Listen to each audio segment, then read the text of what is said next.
n'aie pas peur de la mort, car Jésus-Christ est ton partage. Deuxième partie. Inclinons la tête pour la prière. Notre Dieu, notre Père, nous te remercions, Seigneur, de ce que tu nous encourages, de ce que tu nous fortifies dans ces événements sans précédent, dans ces événements vraiment graves qui se déroulent actuellement. Veuille, Seigneur, nous encourager par ton Esprit Saint et nous parler au nom de Jésus-Christ et pour sa gloire. Amen. Le Seigneur, le Christ dit, n'aie pas peur, n'aie pas peur. Le monde actuel vit des événements sans précédent, des événements dans le monde entier. Comment allons-nous réagir à ces événements? Beaucoup réagissent par la peur. Ils sont bousculés. Ils sont paralysés par la peur. Même la peur de la mort. D'autres sont tentés par la colère. D'autres sont en colère. Mais la parole de Dieu nous déclare, n'aie pas peur. La parole de Dieu nous déclare que le Seigneur est notre partage. Et je dis Alléluia. En effet, nous voyons que le Seigneur parle.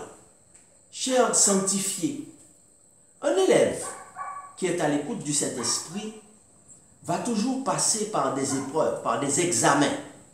C'est pour cela que le Seigneur, le Christ, t'a dit, vous aurez des tribulations dans le monde. Mais prenez courage car j'ai vaincu le monde. Alléluia. Gloire à Dieu. Quelle différence y a-t-il entre un disciple et un sanctifié? Quelle est la différence entre un disciple et un sanctifié? Y a-t-il une différence entre un disciple et un sanctifié? Ou un disciple est-il forcément un sanctifié? Qu'en pensez-vous? Dans la Bible, Judas était un disciple de Jésus-Christ. Pourtant, il a trahi Jésus. Pierre était un disciple lorsqu'il a renié Jésus. N'est-ce pas?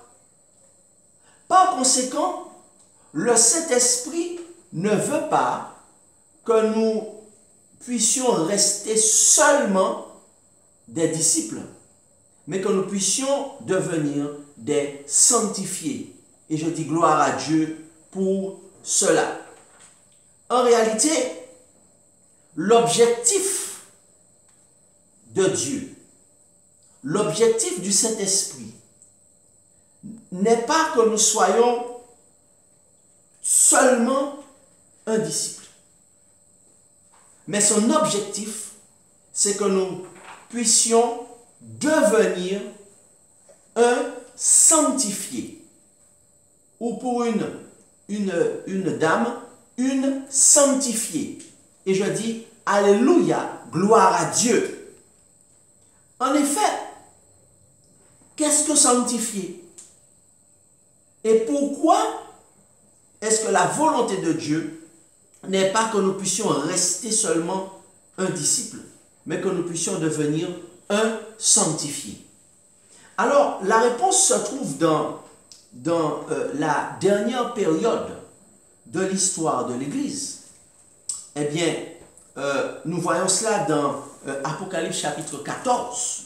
Nous sommes dans Apocalypse chapitre 14 et nous allons avoir la réponse de Dieu à cette question.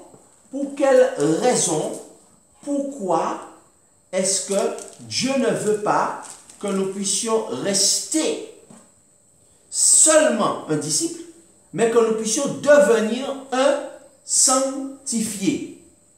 Alors, nous lisons dans Apocalypse chapitre 14 et le verset 12. C'est ici la persévérance des saints qui gardent les commandements de Dieu et la foi de Jésus.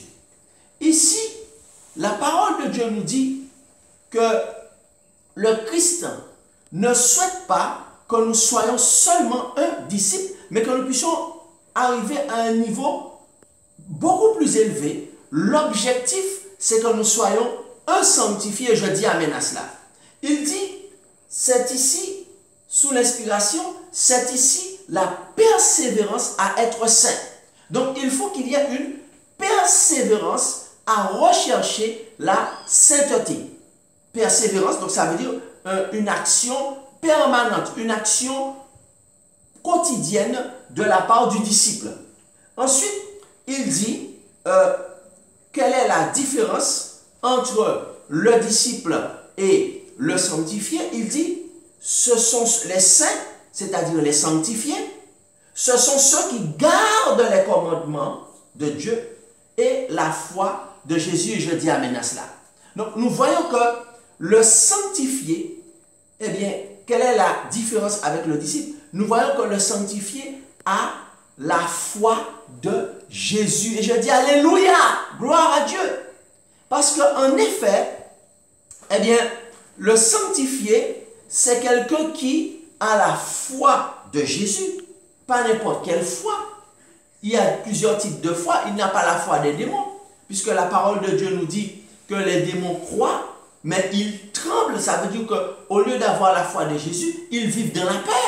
N'oublions pas que le Seigneur nous dit que l'objectif n'est pas que nous puissions vivre dans la peur par rapport à tous les événements qui se passent, les événements mondiaux qui se passent actuellement, mais que nous devons plutôt non pas être dans la peur des démons, mais plutôt avoir la foi. Mais quelle foi? Pas n'importe quelle foi. La foi de Jésus. Et je dis amen à cela. Car en effet, le saint ou le sanctifié, la différence avec le disciple, c'est que le saint, c'est quelqu'un qui a la foi de Jésus, c'est-à-dire quelqu'un qui est rempli du Saint-Esprit. Et je dis amen à cela. C'est quelqu'un qui est même prêt à pouvoir partir si la mort vient. Puisque nous voyons l'exemple que Jésus-Christ a laissé, la foi de Jésus, c'est être rempli du Saint-Esprit. Ce n'est pas simplement collaborer de temps en temps avec le Saint-Esprit, comme le fait un disciple, mais c'est être rempli du Saint-Esprit et être même prêt à partir si la mort survient. Donc par conséquent, on commence à comprendre l'objectif de Dieu et la différence entre le simple disciple et le sanctifié. En effet, un disciple, c'est un élève. Le terme grec biblique pour disciple, mathetes, est traduit de manière littérale en français comme un élève. C'est un élève qui reçoit une formation de la part de Jésus-Christ par le Saint-Esprit. Et pour que cet élève puisse devenir un sanctifié, c'est-à-dire un sanctifié, c'est quelqu'un qui est à part, puisque le mot saint veut dire mis à part pour Dieu, il doit passer par des épreuves de la vie. Il doit passer par des épreuves. Comment est-ce que l'élève ou le disciple va devenir un saint? Alors, nous trouvons cela dans Jésus-Christ qui parle à ses disciples dans Matthieu chapitre 16.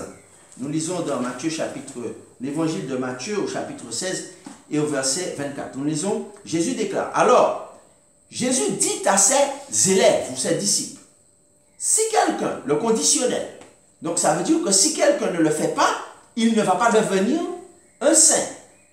Donc, à condition que, à moins que, comme nous avons si dans la langue française, et même dans la plupart des langues, si veut dire la condition sans laquelle, sine qua non.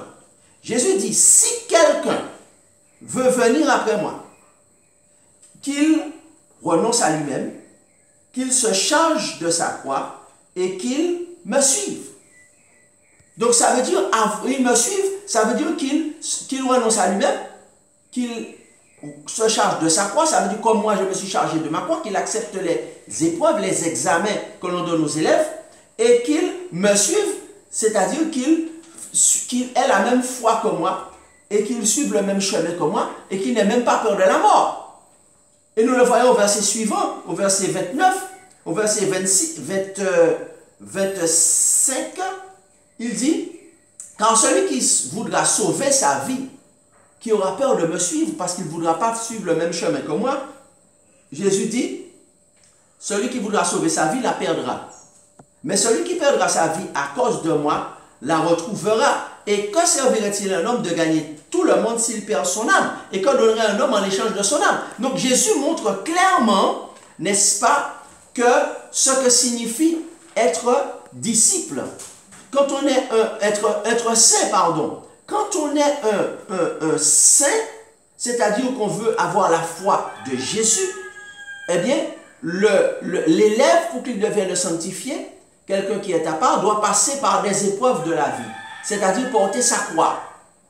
Et lorsqu'il va réussir son examen ou son épreuve, par la prière et par la foi de Jésus que Jésus va lui donner, n'est-ce pas? Eh bien, il va réussir ses examens et il pourra devenir un sanctifié. Je dis amen à cela. En réalité, eh bien, voilà comment Jésus lui-même, qui est le maître, explique aux 12 qu'ils doivent passer du stade de simple disciple au stade de sanctifié. Voilà l'objectif, n'est-ce pas? Voilà l'objectif. Alors, si nous avons du mal à comprendre cela, ou si nous avons des doutes, voilà la question à laquelle nous devons répondre. Est-ce qu'un élève reste élève toute sa vie? Dans le système scolaire des pays du monde, est-ce qu'un élève ou un étudiant reste élève pendant toute sa vie? La réponse est non, bien sûr. Parce qu'un jour, l'élève doit passer des examens. L'élève doit passer des épreuves. N'est-ce pas? Pour certains, ils vont passer le brevet des collèges. Dans d'autres pays, ils vont passer CXC. N'est-ce pas? Ils vont passer, dans d'autres pays, ils vont passer le bac. En Haïti, ils vont passer Réto, ils vont passer Philo. Il y a des examens à réussir. Et cet élève, lorsqu'il aura réussi ses examens, là, à ce moment-là, il va changer de niveau, il va changer de statut, il va passer du statut d'élève au statut d'employé.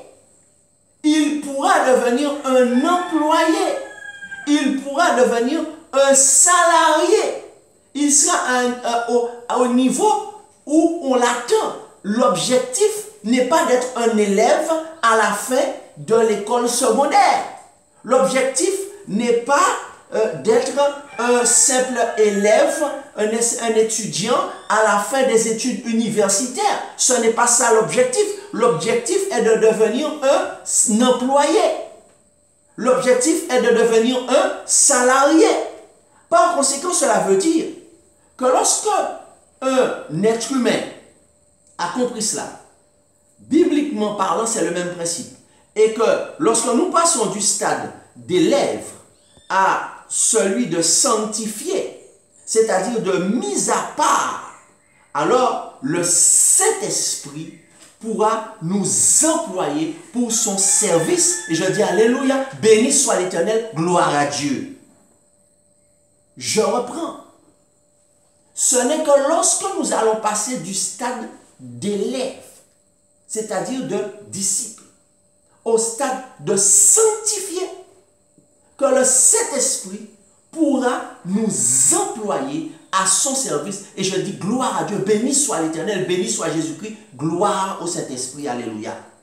En effet, si, quelle que soit l'attaque de l'ennemi, quelle que soit l'épreuve de la vie que les sanctifiés vont recevoir dans leur vie, ils savent que Jésus-Christ est au contrôle, qu'il est dans la barque, et Jésus-Christ te dit, et ils disent, je n'ai pas peur, je n'ai pas peur, et même si je dois passer par la mort, je n'ai pas peur, même si je dois passer par la prison pour Christ, et je dis Alléluia. Amen. Amen. Prenons l'exemple de Pierre. Pierre était un disciple, c'est-à-dire un élève de Jésus, n'est-ce pas? Son caractère n'était pas sanctifié. Pierre était un colérique, n'est-ce pas? Pierre a trahi Jésus car la peur l'avait envahi ce jour-là. Il avait peur de mourir comme son maître Jésus. Il voyait que Jésus allait directement vers la croix. Jésus acceptait cette persécution, ce faux procès qu'on lui a fait avec de faux témoins qui étaient payés et qui allaient vers la croix, et il se rend compte que Jésus va mourir, et lui aussi il se dit, j'ai peur, je suis un élève qui suit le maître, mais j'ai peur de faire comme mon maître. Mais après la résurrection, Jésus l'a appelé à devenir un saint, et je dis amen à cela, c'est-à-dire un sanctifié. Et Pierre lui-même le dit lorsqu'il écrit, longtemps après cela, Pierre va écrire lui-même, n'est-ce pas, à quoi Jésus l'avait appelé et comment il a accepté cet appel de devenir un saint. Son comportement, son caractère va changer, son discours même va changer. Lorsqu'on est un saint, ça veut dire qu'on a accepté d'être transformé par le Saint-Esprit et que notre caractère a changé et qu'il remplace la peur par la foi de Jésus. Je dis amen à cela. Il remplace son tempérament de colère par la douceur de Jésus-Christ, n'est-ce pas? Alors Pierre déclare lui-même dans 1 Pierre chapitre 2 et au verset 9, il montre au verset 8 comment ceux qui n'ont pas accepté l'appel d'être saints, n'est-ce pas, vont se retrouver à pouvoir être incrédules. Ça veut dire ils ne croient pas, ils ne vont pas comprendre justement et accepter totalement Christ. Mais ceux qui ont accepté d'être saints, Pierre dit au verset 9, Pierre 2 verset 9, mais vous au contraire, vous êtes une race élue. Il dit vous avez été choisis par Dieu parce que vous avez accepté de passer du statut de disciple au statut de sanctifié. Il dit vous êtes une race élue, vous êtes un sacerdoce royal, une nation sainte, un peuple acquis, afin que vous annonciez quoi? Les vertus de celui qui vous a appelé des ténèbres à son admirable lumière. Et je dis amen à cela. N'est-ce pas? Vous qui autrefois n'étiez pas un peuple et qui maintenant êtes le peuple de Dieu. Donc, l'apôtre Pierre lui-même, n'est-ce pas, montre qu'après la résurrection, il est devenu un saint, il a accepté d'être un saint et il est devenu une race élue. Alors, pourquoi est-il devenu justement un saint? À quel moment l'apôtre Pierre a-t-il répondu à cet appel de Jésus de devenir de passer du stade d'élève au stade d'employé ou de salarié, c'est-à-dire d'être utilisé par le Saint-Esprit? Nous voyons cela dans Jean chapitre 21 et au verset 15. Jésus déclare, c'est Jésus qui l'a appelé. Après qu'ils eurent mangé, Jésus dit à Simon-Pierre, Simon, fils de Jonas, m'aimes-tu plus que ne m'aiment ceux-ci? Voici l'appel. Jésus lui a lancé un appel. Jésus lui a dit 3 fois, Pierre, m'aimes-tu? Cela veut dire, Pierre, veux-tu passer du stade d'élève à celui de sanctifié? Pierre, acceptes-tu l'objectif final? Acceptes-tu l'appel? L'appel du troisième ange de l'Apocalypse. L'appel de la dernière période de l'histoire des chrétiens également. De pouvoir passer du stade de disciple au stade, c'est-à-dire du stade d'élève, à celui d'employé par le Saint-Esprit, à celui de saint. Jésus lui pose la question 3 fois, n'est-ce pas? C'est-à-dire, veux-tu passer du stade d'élève à celui d'apôtre afin de paître mes brebis? Alors, pour pouvoir comprendre ce passage, il est indispensable, il n'y a pas d'autre choix que de regarder la langue originale, le grec biblique. Parce que le français n'est pas suffisamment précis pour rendre le contexte et la signification de cet entretien.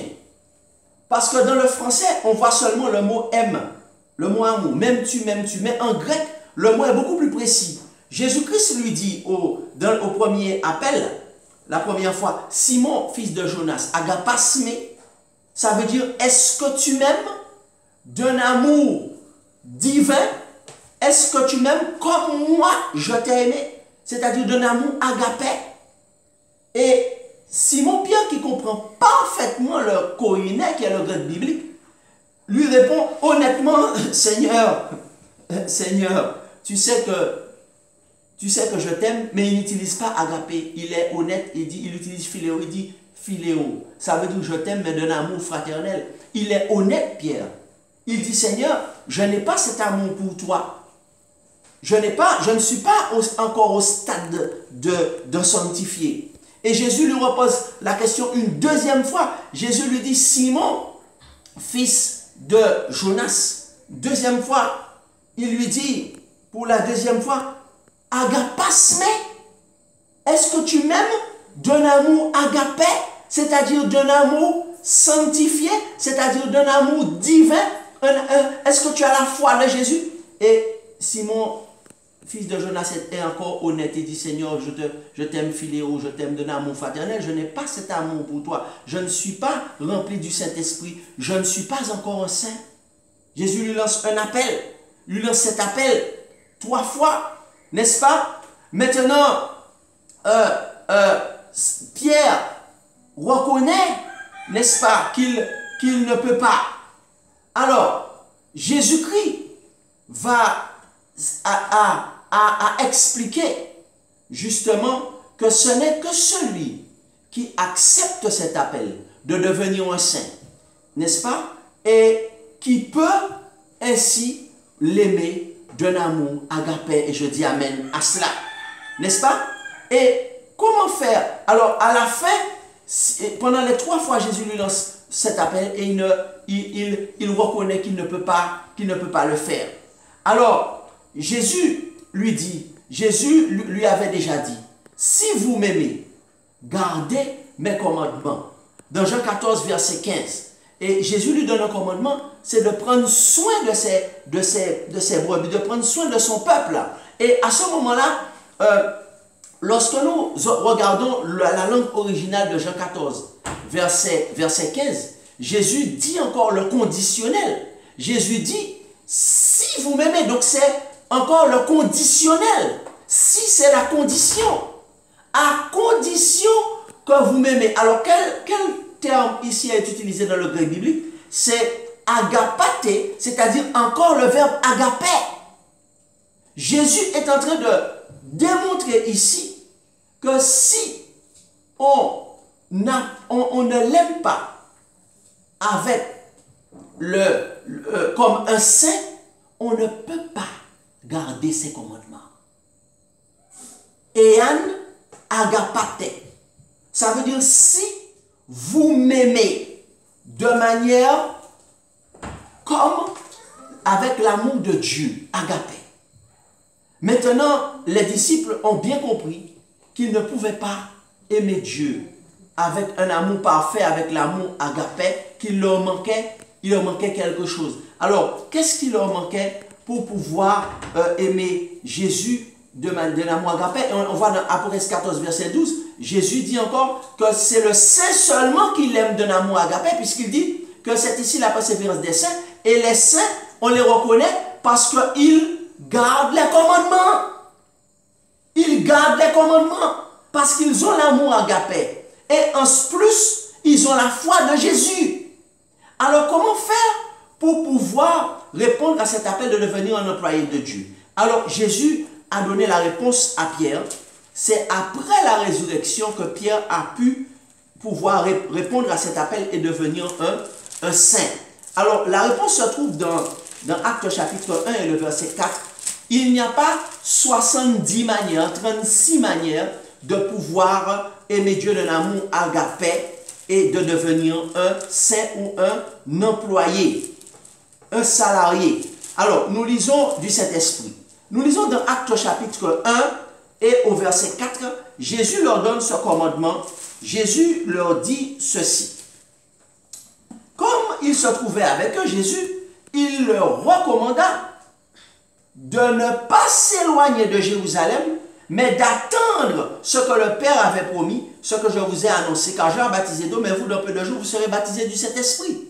Donc, Jésus leur a dit que la seule manière de pouvoir devenir, de passer du stade de disciple à celui de sanctifié, c'était d'attendre dans la chambre haute et de prier pour recevoir le baptême du Saint-Esprit. Et je dis amen à cela. Et Pierre a obéi au verset 13. Quand ils furent arrivés, ils montèrent dans la chambre haute et où ils se tenaient d'ordinaire, c'était Pierre, Jean-Jacques. Le premier qu'on cite, c'est Pierre. Donc Pierre a obéi au commandement de Dieu. Il a été dans la chambre haute. Il est resté plusieurs jours, près d'une dizaine de jours en prière avec les autres disciples. Et c'est là que Dieu leur a donné la promesse, c'est-à-dire Dieu leur a donné le Saint-Esprit qui est le seul capable de donner à un disciple l'amour agapé et de le transformer en saint. Je dis amen à cela. En effet, comment peux-tu devenir une nation sainte, une race élue? Tu vas prier dans la chambre haute et pour recevoir cette puissance, le Saint-Esprit qui va t'aider à devenir une nouvelle créature, un sanctifié pour Christ. Pierre a obéi et lorsque la puissance du Saint-Esprit l'a rempli, il n'avait plus peur. Il n'avait plus peur. Il a prêché en ce jour-là, dans Actes chapitre 2 et le verset 4, nous lisons ceci, dans Actes chapitre 2 et le verset 4, ils furent tous remplis du Saint-Esprit. Verset 14, Pierre se présentant éleva la voix et parla en ces termes.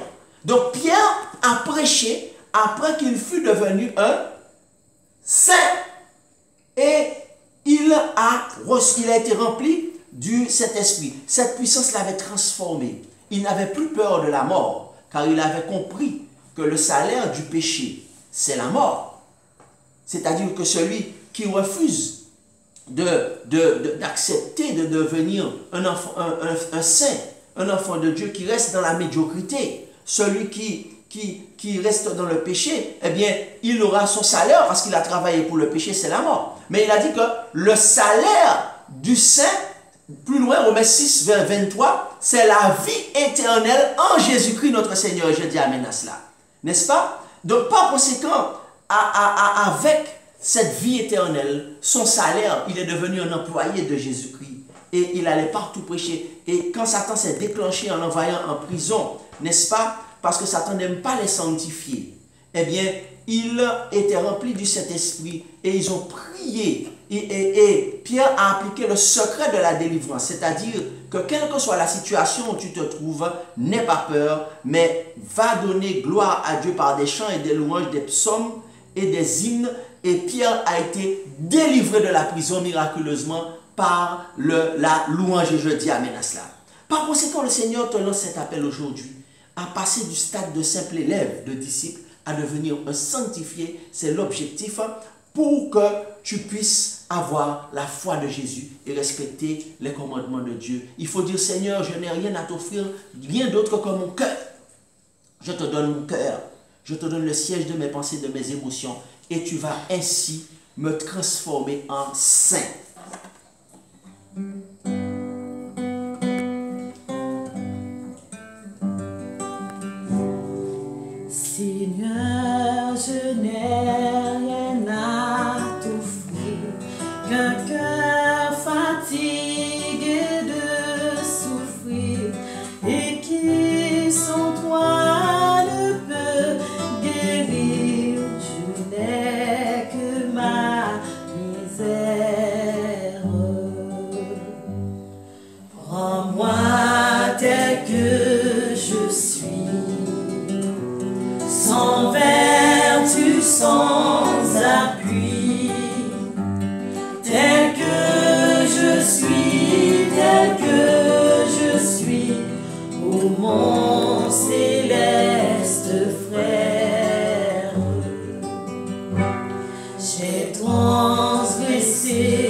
le péché vainqueur est en moi pour me présenter devant toi.